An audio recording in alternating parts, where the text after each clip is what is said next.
छाछरो में public health खाते जे मुलाज़िमनि जो 7 महीननि खां पघारूं न मिलण ख़िलाफ़ मुलाज़िमनि पारां कम छॾ हड़ताल करे अणएलानियल मुदे ताईं छाछरो प्रेस क्लब ॿाहिरियां बुख हड़ताल कैंप क़ाइम कई हुई आहे। मुलाज़िमनि मुबीन बजीर, मांझी बजीर, रमेश मेघवाड़, अब्बास कुंभार ऐं ॿियनि सिंध टीवी न्यूज़ सां ॻाल्हाईंदे चयो त 6 महीना का 7 महीना थी विया आहिनि, कोन पघार मिलियो। उनजे अॻु में 12 महीने जो 4 पघार जेके रहियल आहे उहे ई कोन मिलिया आहिनि। ईद जे बारे में चयो 27 तारीख़ जो कंदा, 27 त ठहे पण हिकु महीनो पूरो मथे थी वियो आहे।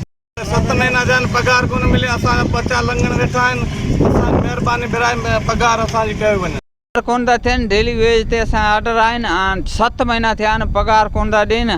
ऐं अदनान साहिबु चए थो सुभाणे थींदा, परे थींदा, 27 तारीख़ थींदा। हू बि वेही 27 तारीख़ 2 महीना थी विया, 3 महीना थी विया, पघार कोन थिया। असां ऑफिसर जॾहिं अचे त चयो आऊं असांखे सुञाणे कोन थो, अचे त असां वटि अचे कोन थो।